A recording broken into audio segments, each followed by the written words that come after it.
Please excuse the hair, but here is part one of Who the Fuck Did I Marry? So I met my ex-husband around March 4th of 2020. We met on Facebook dating site, and we also matched on Hinge. I did not realize that he was on both under two different names. So one was his actual name, and the other one was a variation, like a nickname that he called himself. Different pictures. So it was a running joke between us. Oh, you ain't even recognize that you had matched with me on Hinge. No, I didn't. And also that should have been a red flag. By the way, you will notice in this story, I called it the United Nations of red flags. It is so many red flags that, I mean, you would have thought I was colorblind because I ignored all of them. So, anyway, back to the story. We met around March 4th. We exchanged phone numbers. He called me and we talked on the phone for the first time. In the first phone call, he told me that he had just moved to Georgia from California, from San Diego.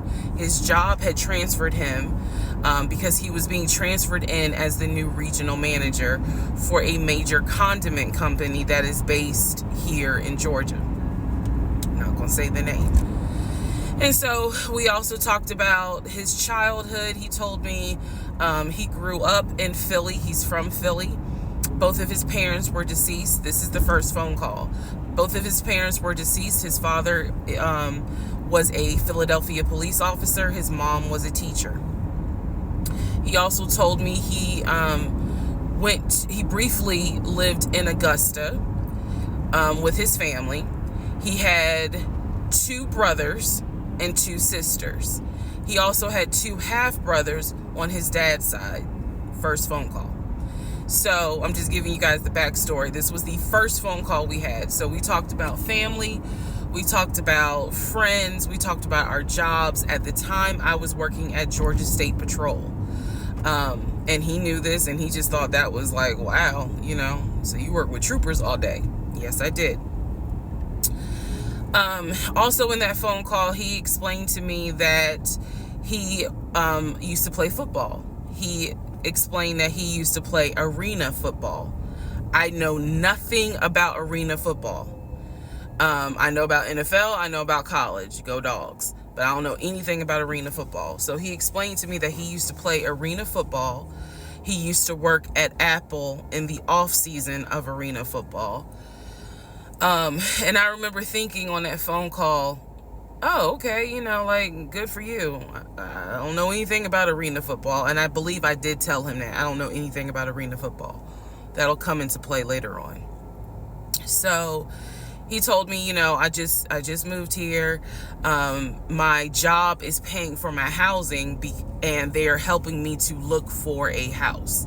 He was like, right now I'm in Gwinnett County, but I'm trying to look for a house ideally in Atlanta, like Brookhaven, Sandy Springs. He was like, I really would like to move out there.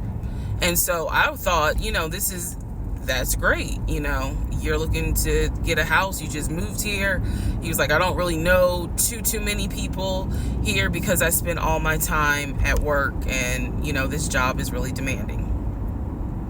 So that was our first phone call. We talked more. He talked a lot, which took me by surprise because I'm not really used to men talking more than me.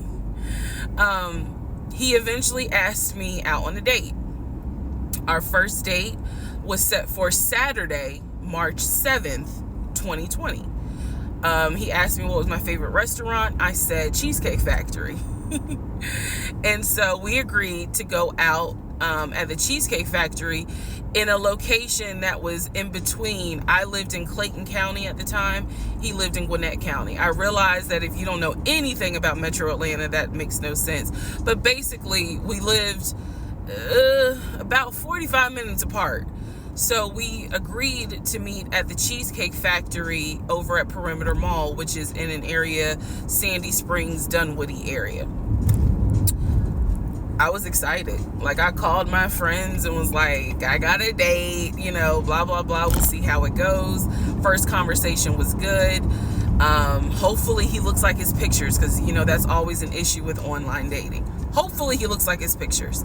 So on my way to our date, I took 285, and literally right before I got to Boulder Crest, the exit for Boulder Crest, I heard a boom, and I lost control of my car.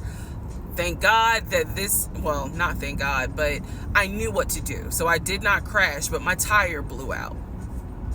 So I called him and I said, hey, I'm so sorry, but my tire just blew on 285. I'm slowly making my way off the exit. I believe I pulled into a Chevron gas station, and I said, I got to get this fixed. I don't know what to do. Like, I'm a damsel in distress kind of thing. He kind of paused. He got quiet, and he was like, tell me exactly where you are. Drop your pin. So I dropped the pin, and he came to the gas station. Got out the car, and I was so relieved that he actually looked like his pictures, that I was like, oh my God, he's actually attractive, because he's like 6'4", 6'5". Oh, also, man, I apologize. So let me go back to the first conversation. Let me add something. He did tell me in the first phone call that he was divorced, and that his ex-wife, she had 2 children, a boy and a girl, who were teenagers, young adults. I think the girl was about 20, and he said that he had a very close relationship with his stepkids, but that he and his ex-wife had divorced because she cheated on him out in California. And so coming to Georgia was a new beginning for him. She was still out in California. The kids were still out in California. And so, he was like, I can't stand her, but I still want to be in the kids' lives. I have to put that in there because that will come back later. So this is just setting the stage. Again, that first conversation we talked about family, job, friends, how he ended up in Georgia, me being in Georgia, the things that, I would think people talk about in the first conversation. All right, now back to the tire blew out. So he shows up to the gas station. He changes my tire, which I just thought was the sexiest thing in the world. And then he proceeds to say, hey, I found a tire place around the corner. You need to get another tire. Like, you can't drive on this donut. So he followed me to the tire place, and then helped me get a tire, paid for it. So I was definitely like, wow. And so the vibe was good. So anyway, I get the tire fixed. We follow each other to the Cheesecake Factory over in Perimeter. We hold hands walking into the Cheesecake Factory. So in my mind, I'm like, this.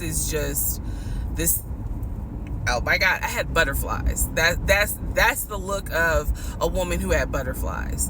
So I had butterflies. And we go in. There's a long wait, and so we sit outside and we just talk, and the conversation's great. And this is where he tells me what it is he's looking for. He tells me, I believe at the time he was 42.